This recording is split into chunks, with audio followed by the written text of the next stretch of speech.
homicidios contra las mujeres cometidos en el contexto de violencia de género que no cesan y la narcopolítica. Comenzamos a desarrollar todo lo que tiene que ver con este tema que explica por qué estamos así como estamos. ¿Por qué ocurrió el triple femicidio de Brenda, de Morena y de Lara? Porque el narcotráfico está sin control.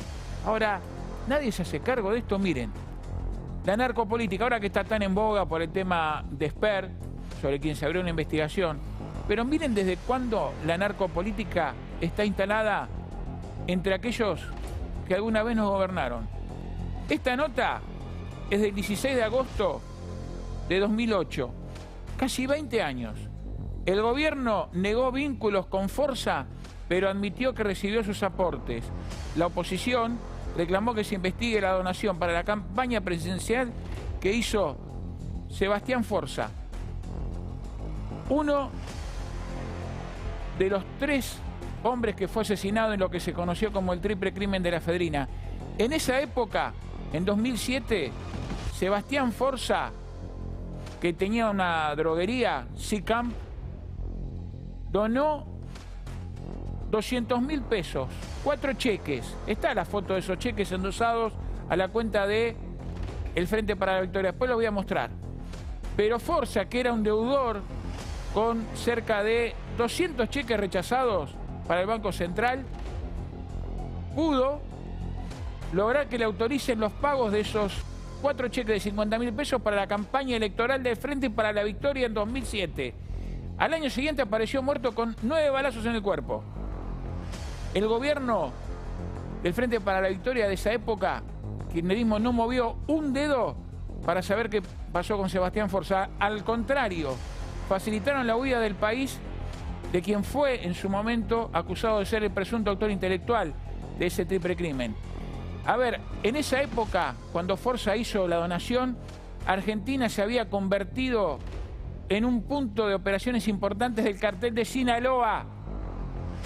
A ver, Argentina se había convertido en el primer comprador mundial de efedrina.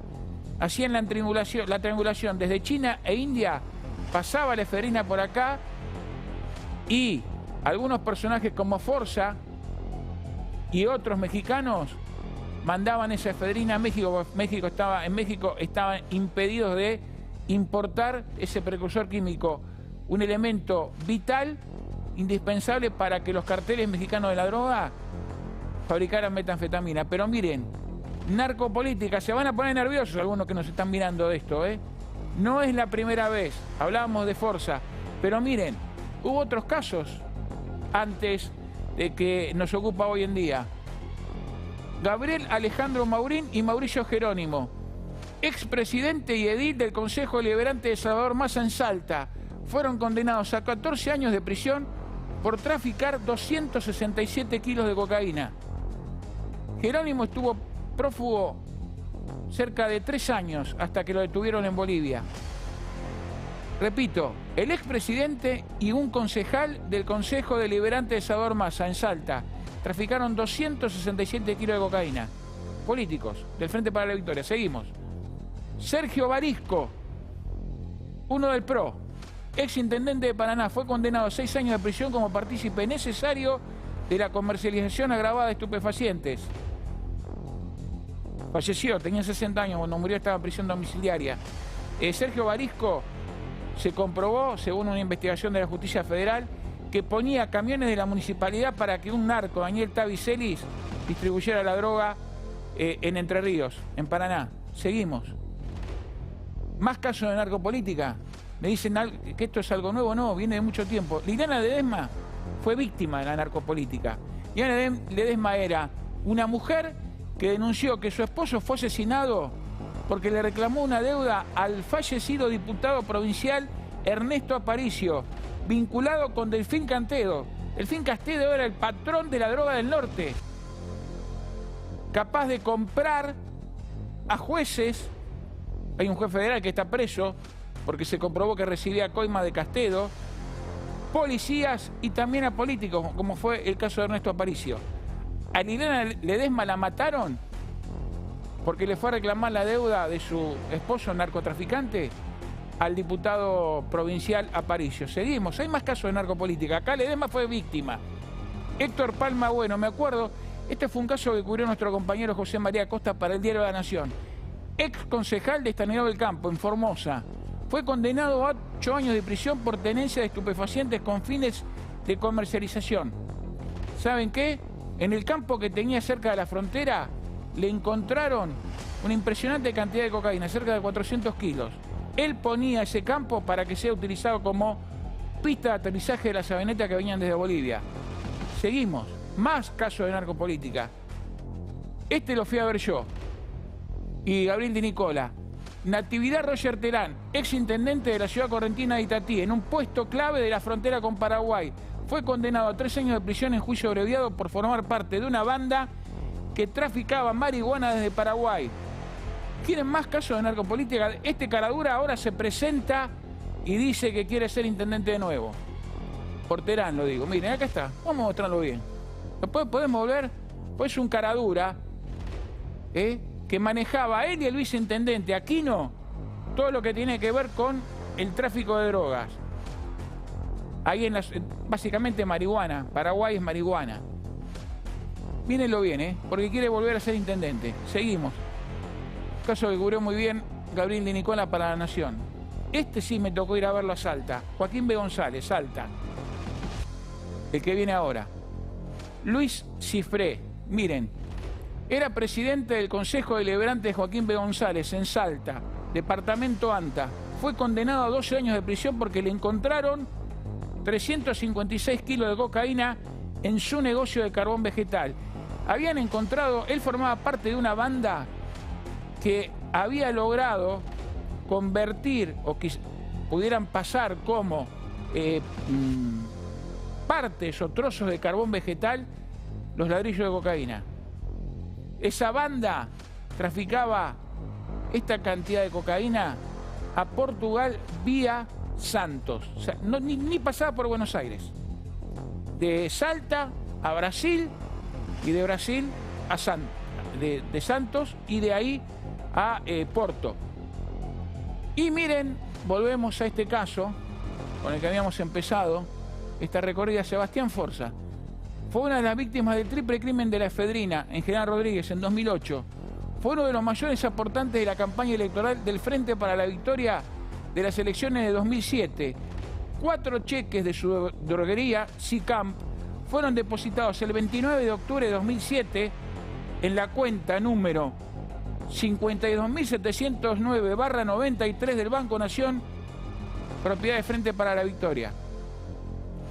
Gente que recaudaba dinero para la campaña de Frente para la Victoria, y les pasó esto, miren. Porque hubo, aunque les parezca mentira, resoluciones con respecto a aquellos que eran los recaudadores y que le pedían plata a cualquiera. Miren lo que pasó, ahí lo mostramos. Una resolución de un tribunal federal donde dice: el juez Lijo procesó a exfuncionarios y empresarios en la causa por lavado de dinero por medio de aportes a la campaña electoral de 2007 de Cristina Fernández de Kirchner. Una resolución de junio de 2016. Narcopolítica. Y ustedes quieren saber, y se van a asustar con esto, la vinculación de la narcopolítica con el triple femicidio en Varela, porque los narcos tienen la necesidad siempre de buscar en la política una red de contención, un paraguas protector. Miren lo que pasaba con uno de los acusados del triple homicidio en Florencio Varela y cómo surge su vinculación con la política y el plan que querían llevar a cabo. Miren, La policía sospecha que el pequeño J viajaba desde los 15 años a Argentina para empaparse de los sangrientos negocios de sus tíos. Uno de estos negocios consistía en que el joven criminal participe como aval de empresarios y hasta personajes afiliados a partidos políticos, quizás para que los tentáculos de su organización se infiltren en la política peruana. Y es que favor con favor se paga. Favor con favor se paga, decía la colega de la televisión peruana.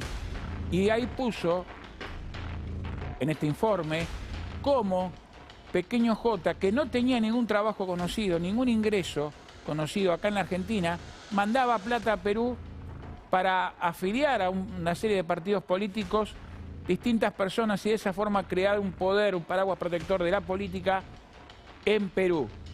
Pero esto puso al descubierto la obsesión por algunas bandas narcos de buscar siempre protección.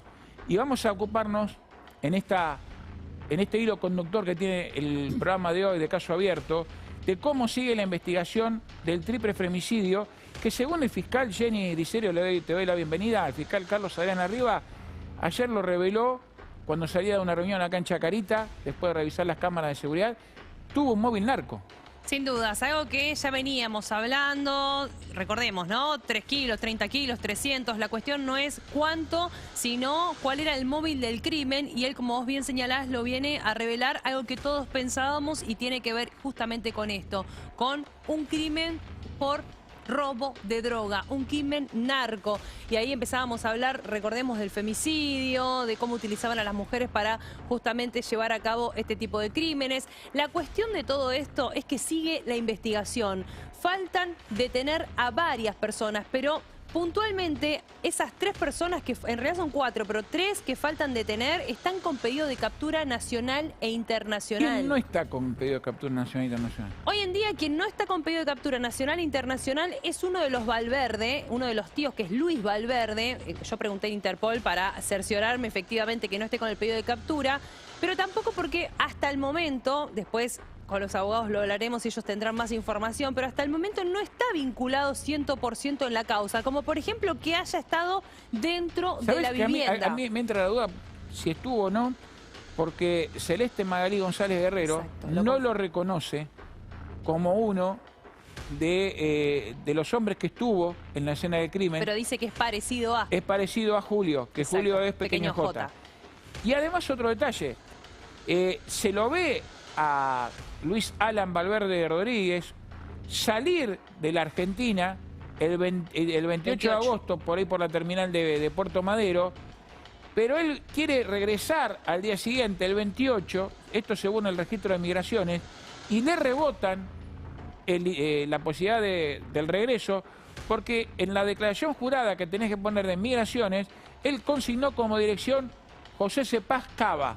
Exacto. Eso llamó la atención del inspector de migraciones y le impidió el ingreso. Exactamente. Así que es posible que ni siquiera haya estado acá. Que ni siquiera haya estado acá o que haya ingresado, porque lo han hecho en otras oportunidades, por una vía que no es legal, como por ejemplo pasó con Pequeño J. No tenemos registro del ingreso a nuestro país en ningún momento cuando era más chico, cuando se instaló en Argentina. Pero después tenés el egreso hacia hacia Uruguay en varias oportunidades. Mismo el 28 de agosto se llevó a cabo esa situación. Pero ¿sabés lo que llama la atención acá?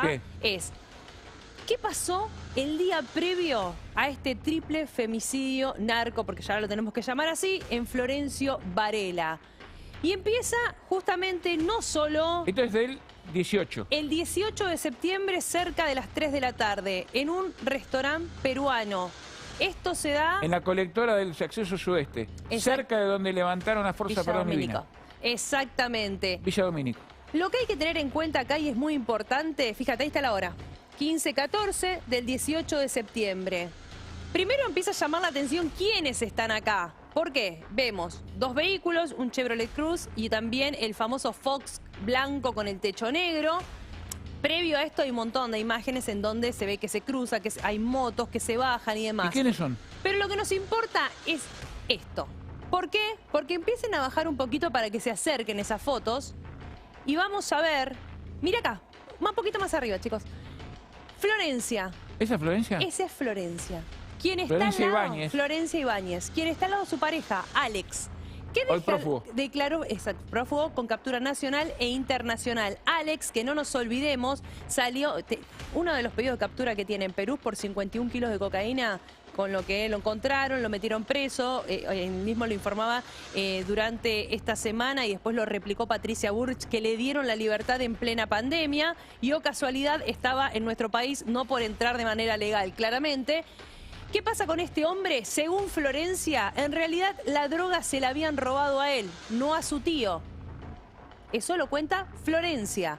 Fíjate la reunión previa, 18 de septiembre, ya involucramos a Florencia y a Alex, buscado con captura nacional e internacional, ella detenida. Vamos un poquito más arriba.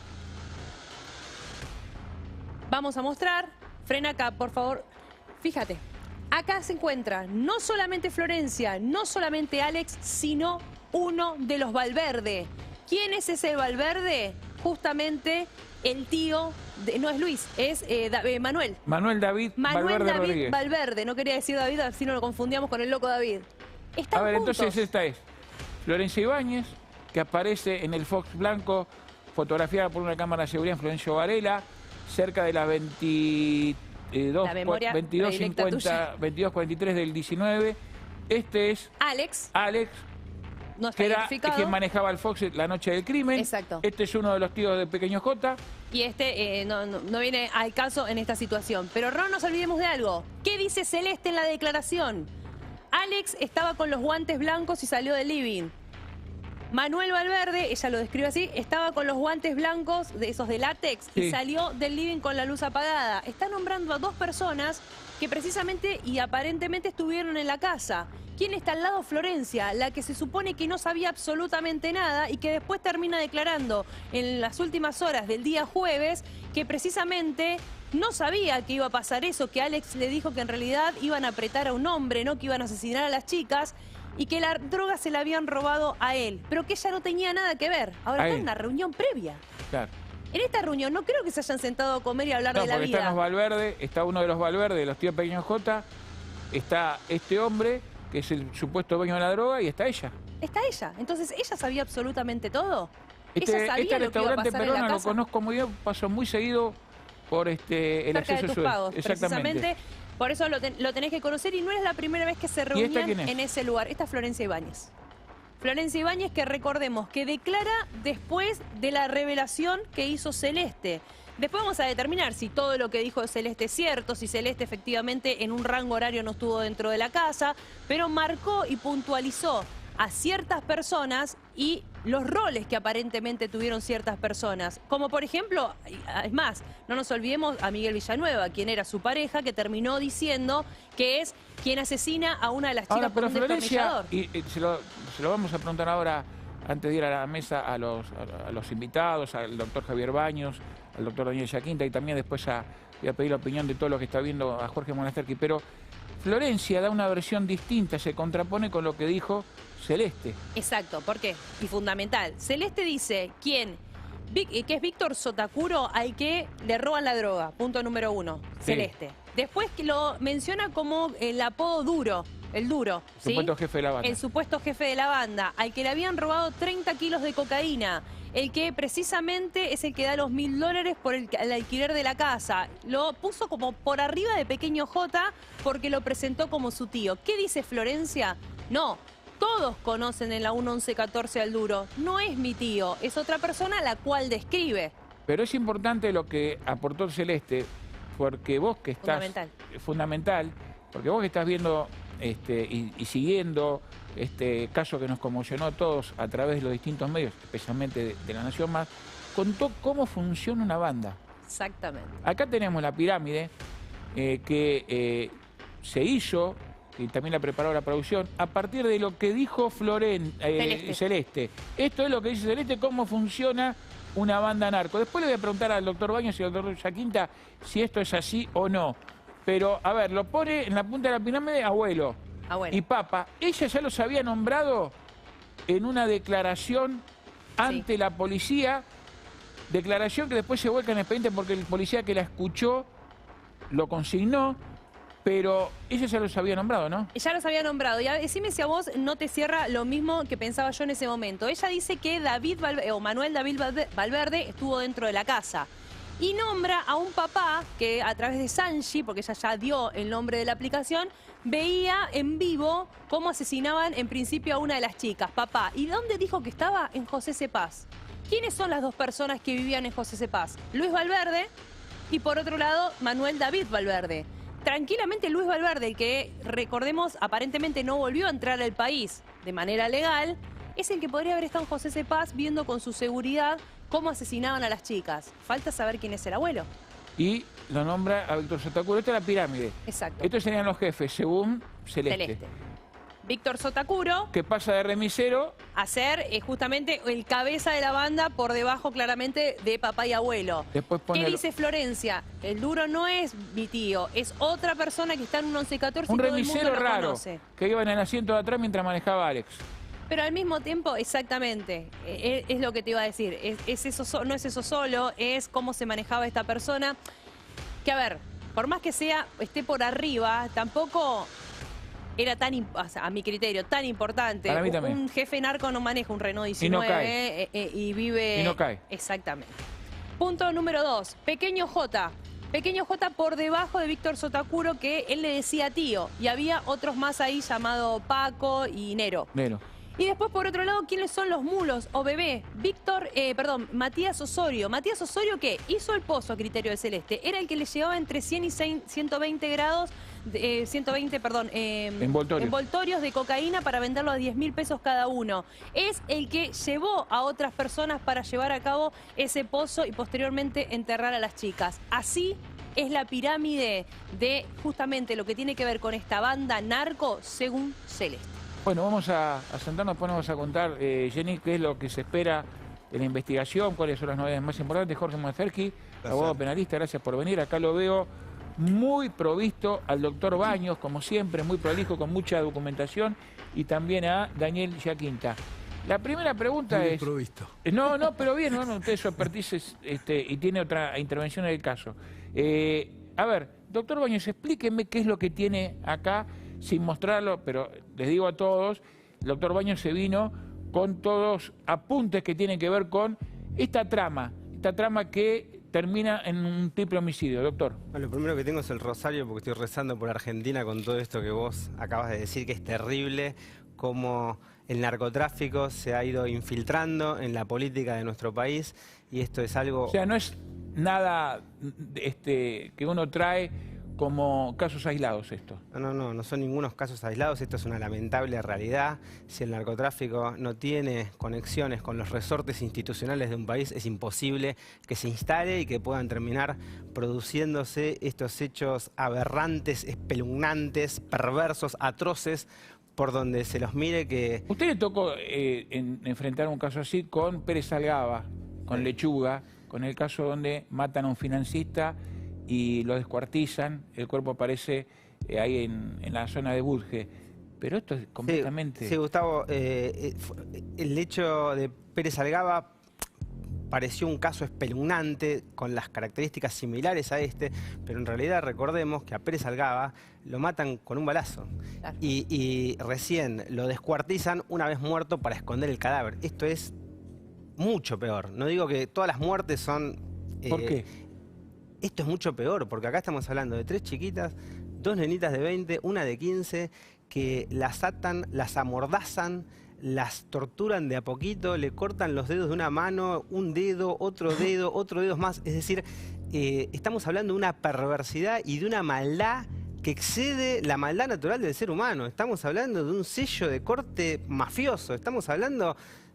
algunos dicen, no hay carteles instalados. ¿Qué no va a haber carteles instalados en el narcotráfico en Argentina? ¿Cómo se puede producir un hecho de estas características tan atroces, tan aberrantes, con esta maldad que, insisto, y por eso el rosario, supera la maldad natural del ser humano? Esto, o le ponemos un freno ya. Vos estabas hablando de las conexiones con la política. Y nada, y podemos seguir enumerando. Estas últimas semanas ha sido tapa de todos los diarios. Vos hiciste un análisis excelente. Esto lo quiero mostrar. Leí la nota de Gabriel, de Nicola y de Gustavo Carabajal en el diario La Nación. Leo siempre todos los artículos que salen en La Nación. Y la realidad, los hechos, cómo los analizan, son exactamente tal cual como están sucediendo. La conexión de la política es un hecho que, si no lo queremos ver, estamos ciegos. Y si no le ponemos un freno a esto ya mismo, las muertes no las vamos a contar por 1, ni por 2, ni por 10. Las vamos a contar por decenas de miles, como ha pasado en otros países de la región, Gustavo. Ahora, Baños, ¿usted cree que todas las personas que están nombradas hasta el momento, incluso las que están buscando, es toda la banda o falta lo más importante y llegar a la cabeza de la misma? A ver, Jenny, te vuelvo a repetir lo que ya dije en otros medios. Acá hay 2 cuestiones que son diferenciables, aunque están, por supuesto, íntimamente vinculadas por todo este análisis perfecto que hizo Gustavo cuando empezó su editorial. Acá hay una realidad, obviamente, Pequeño J tiene que ver, Osorio tiene que ver, Villanueva tiene que ver, Celeste tiene que ver. Todas las 9 personas que están detenidas estuvieron en el lugar del hecho, cumplieron algún rol. Vos cuando hablás de autoría y participación, en sentido amplio tenés autores directos, autores mediatos que se van en un instrumento, tenés cómplices primarios que son los que hacen un aporte doloso en el injusto doloso de otro y que ese aporte es imprescindible, y tenés cómplices secundarios que son los que realizan un aporte que no es tan esencial para la producción del resultado. Y también tenés instigadores que son los que determinan dolosamente a una persona a cometer un injusto. Todos esos, sacando los cómplices secundarios, tienen la misma pena, y de hecho el fiscal Arribas los ha descrito a todos cuando hace la descripción de los cuerpos del delito, los coloca en cabeza de coautores, es decir, todos dominaron el hecho, cada uno de acuerdo con su función específica, de acuerdo con la división de tareas que se le asignó a cada uno de estos miembros de la banda. Pero no nos olvidemos que Adrián Arribas, lo que está investigando, Adrián Arribas, cuando digo a Adrián Arribas... El Ministerio Público. Claro, el Ministerio Público, Diego Rulli, Claudio Fornaro, todos los fiscales excelentes que han trabajado en esta investigación en la unidad funcional con especialidad en homicidios del Departamento Judicial de La Matanza. Pero lo que te quiero decir, Jenny, es que la competencia de esta unidad funcional es muy limitada. Ellos investigan un homicidio agravado. Entonces, una vez que se pidan las prisiones preventivas de toda esta gente, que se logre individualizar a las 3 personas que están con pedido de captura, el trabajo de Arribas terminó. Doctor, vamos a compartir lo que decía Arribas con respecto al móvil, y ahora volvemos con usted y también con Monasterki y Yaquinta, que está acá escuchando atentamente. Perfecto, Gustavo. Miren. Todo el trabajo que hizo la Policía de Ciudad quedó demostrado en muchas de las hipótesis que... ¿Los vehículos son los vehículos? Son los vehículos. Ahora, doctor, las imágenes que usted pudo ver, ¿contradice a lo que le dijeron a la justicia algunos de los acusados? Puede ser, por eso sí, le digo, eso va a ser materia con todos los elementos que tenemos, pero son cruciales las cámaras. Los 2 vehículos implicados se detectaron por la Ciudad Autónoma de Yo le diría 3 vehículos. 3 vehículos. ¿En qué franja horaria? En lo que estamos investigando. ¿Usted tiene en claro el móvil? Más allá de que... Móvil incorporado y que estamos recabando la prueba y que ahora lo tendríamos un poco más confirmado que antes, sería un móvil de robo de droga. El móvil de robo de droga. ¿Fue así, doctor? Es una de las posibilidades. A ver, se habló... ¿A quién robó la droga? Si hubo un móvil de droga, ¿quién la robó? A ver, Gustavo, no lo sabemos. Se habló de 30 kilos, se habló de 3 kilos, se habló de 300 kilos, se habló de 50 o 70 mil dólares. No lo sabemos. Eso lo vamos a saber si seguimos tirando de la cuerda, si seguimos tirando del hilo hacia arriba. Las responsabilidades narcos no son materia de investigación en una unidad funcional de investigación de La Matanza, en un departamento judicial. Eso lo tiene que investigar la justicia federal, y para que lo investigue la justicia federal necesariamente... se necesita una voluntad política. Una voluntad política, Gustavo, que permitime dudar, después de todo el brillante y el excelente análisis que hiciste cuando empezó el programa, permitime dudar de que exista. Doctor Yaquinta, ¿qué tal? gracias por venir. No, por favor, gracias a ustedes. ¿Hubo efectivamente un móvil de robo de droga acá? Mira, en la declaración de mi ahijada procesal Celeste, que ya no se encontraba, porque ella se encontraba con el sistema de venta de drogas a través de un teléfono, de una red celular. De hecho, ella estaba posicionada en una parada de colectivo donde... ¿A cuántas cuadras de la casa? 2 cuadras y media, 3, donde ingresaron el parlante. Se movía ella por ahí. Pero el parlante, todo ese tipo de cuestiones se manejaron, y eso de alguna manera, digamos, refuerza, es un elemento de semiplena prueba que refuerza que ella no estaba presente, que aparte ella no sabía nada de esto. Pero la cuestión es la siguiente. Nosotros hoy nos encontramos con una muy seria investigación, y nosotros, desde el momento 1 que yo estoy en la causa, asumimos la responsabilidad social de que la sociedad supiera en su totalidad qué es lo que había pasado. ¿Y qué pasó? Y lo que pasó es precisamente esto. Hubo una banda de narcotraficantes de linaje peruano que trabajaba en todo el ámbito, desde Cava hasta, no solamente Florencio Varela, no creo que esto solamente... No, la Matanza. También... Claro, en toda la provincia, y tenían una red de distribución de manera tal que esta banda controlaba todos los extremos, desde la producción, el ingreso, el atesoramiento de la droga, que supuestamente es la que le mexicanearon, hasta la distribución, siendo en el fondo las personas debajo del sistema en situación de vulnerabilidad con problema de consumo de estupefacientes, los que se convertían en los soldaditos vendedores de esas drogas. Acá son llamados pollos o mulos. No recuerdo el mulo tiene otro tipo de acepción, es un poquito más operativo, está un poquitito más arriba. No. Si bien está degradado como ser humano, porque el mulo tiene que permitir que le hagan cualquier cosa, que después si quieren hablamos de los perfiles, muy interesante, dentro de lo trágico que es esto, ¿no? Pero una persona que estaba en la base, una persona que hace 3 meses solamente comenzó a consumir estupefacientes, es una persona que, por 2 razones, por convivir durante 3 meses con un insarden de la banda, o sea, con el señor Miguel de la banda, y por su problema de estupefaciente, que el que consume ya lo convierten en vendedor, porque esto funciona de esta manera: te doy 2 bolsitas, me vendes 10, 5... Toda la droga venía ya fraccionada en paquetes bien preparados, distribuidos, y a cada uno de los vendedores le daban un teléfono celular que no tenía un chip, y el chip era controlado directamente de la 1114.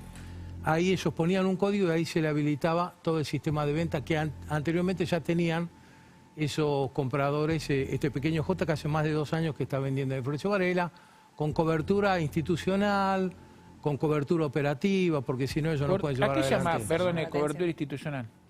Bueno, cobertura institucional me refiero yo a cuestiones representativas del Estado, sea policía, del operativo. Ah, tenía cobertura. Bueno, no, esto es una hipótesis. Yo estoy trabajando en base a una hipótesis. Acá estamos conversando, yo como abogado penalista, estoy trabajando en base a una hipótesis de una investigación que recién comienza. Por lo tanto, el tema de los roles y eso, a ver, el Ministerio Público Fiscal funciona de la siguiente manera. Hay un delito que califica, acá hay dos grandes colegas, y en base a esa calificación se lleva adelante toda una investigación. Pero Celeste era un cabo suelto. A Celeste le iban a matar, y a este Jiménez, que lo querían traer también, lo iban a matar. ¿A Celeste le iban a matar? A Celeste le iban a matar, y está comprobado. Porque era un cabo suelto, era una persona que era la esposa de este señor durante estos 3 meses, pero recordemos el lugar que tienen las mujeres para esta banda, para estas personas, el desprecio que tienen por el sexo femenino, es terrible. Entonces era descartable, era prescindible. Y ellos querían matarla, pequeño J, ellos se habían puesto de acuerdo que le iban a matar a ella y a este Jiménez también, porque lo trajeron, el que trajo el parlante, ¿no? Que ese Jiménez también era un muchacho que compraba, por ahí vendía. Sí, le pagaron con droga el parlante del pozo. Claro, él venía a pagar, pero él también lo quería matar porque así cerraban, abandonaban el lugar y quedaban 3 personas, más 2 personas, 5 personas muertas, y hoy todo esto hubiera sido una incógnita. O sea, este va a ser un quíntuple homicidio.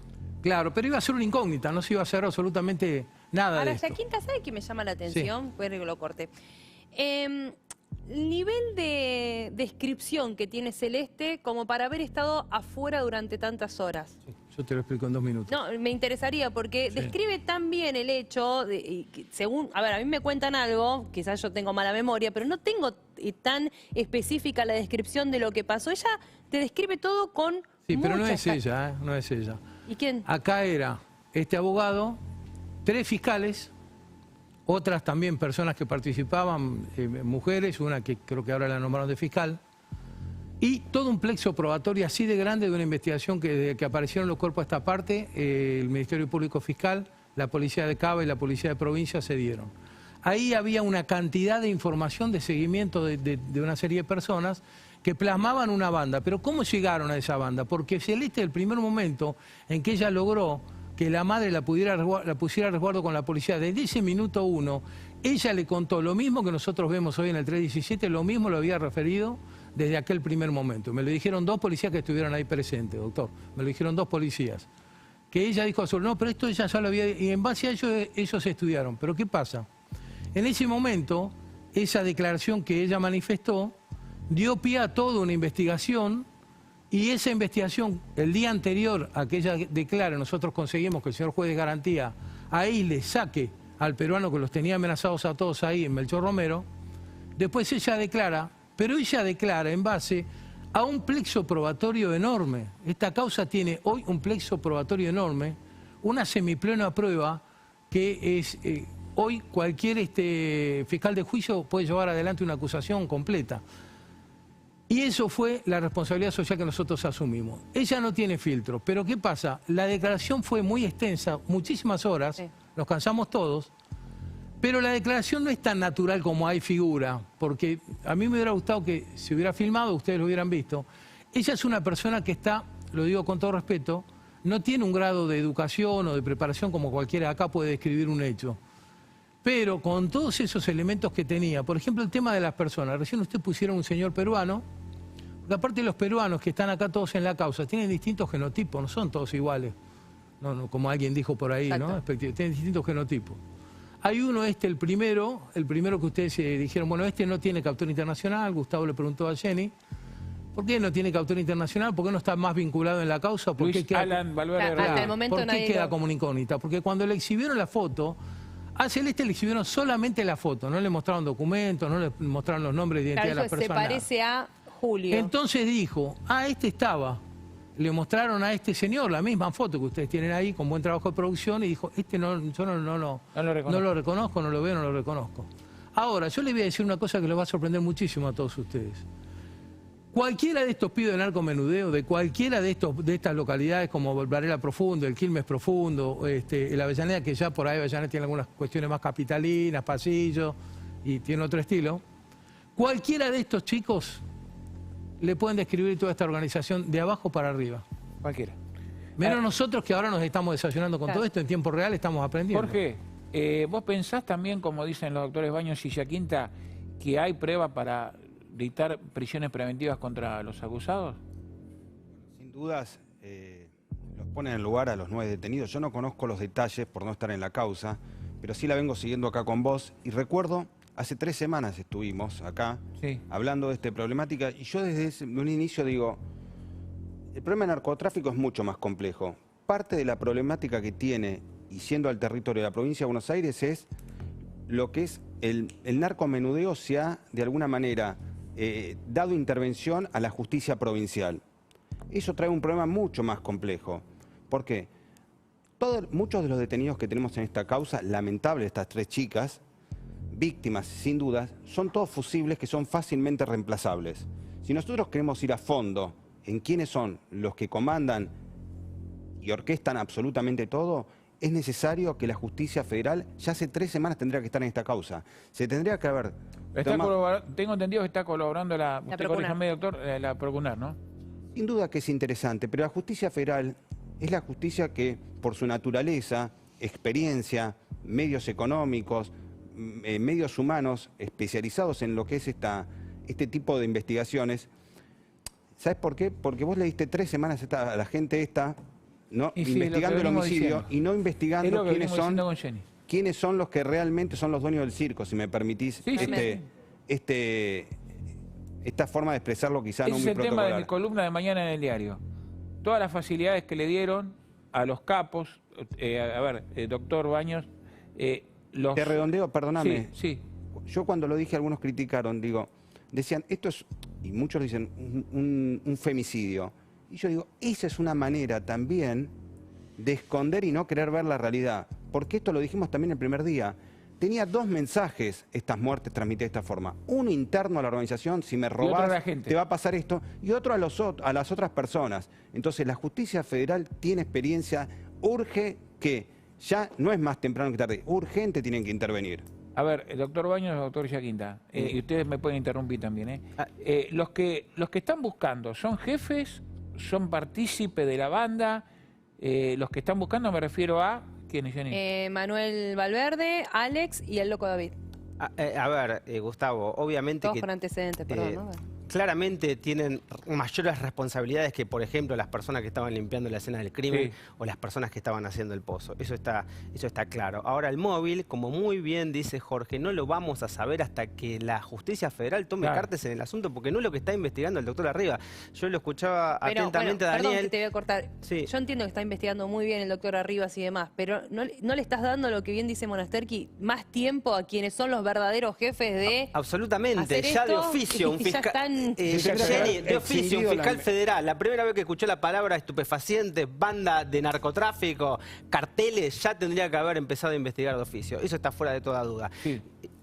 Perdón. Sí, Perdón. discúlpeme, doctor. Sí, sí, doctor, siga. No, sí, y lo escuchaba atentamente a Daniel y entiendo lo que dice y escucho todo el análisis que hace y es muy loable, es muy entendible desde el punto de vista de un abogado defensor que trata quizás, no lo estoy aseverando, ¿no? Quizás de poner en una mejor situación procesal a su defendida, pero esa investigación que él dice que ya la tiene prácticamente esclarecida y que sabe todos cuáles fueron los móviles, cuáles fueron los roles, cuáles son las injerencias de cada una de estas personas que están con pedido de captura internacional adentro del esquema del narcotráfico, lo tiene que establecer la justicia federal, no un letrado defensor de una de las imputadas. Eso es lo que digo. Móviles puede haber un montón, pueden haber sido los 3 kilos de droga, sí, pueden haber sido los 30 kilos de droga, sí, pueden haber sido 300, sí, se pueden estar peleando 2 bandas de narcotraficantes por el territorio, sí, le pudieron haber querido tirar los muertos a una banda para desplazarla del mercado y ocupar ese territorio también, o sea, ninguna hipótesis se puede descartar hasta que no investigue la justicia federal. Está muy bien lo que dice Javier, porque los últimos años, quizás que la última década, se avanzó mucho en lo que es la investigación criminal de homicidios, como bien dice Javier, donde ni siquiera a veces importa el móvil. No hay que acreditar el móvil y se puede condenar a una persona sin tener un móvil claro y peor, es decir, peor en relación a esto, todo esto es perverso, sin que esté el cuerpo. ¿Por qué? Porque al juez no le interesa al fiscal en este caso, sí a la justicia federal. La justicia federal tiene que investigar el móvil para llegar a quiénes son los responsables, que son los que destrozaron a toda esa comunidad. Recordemos Rosario, perdóname.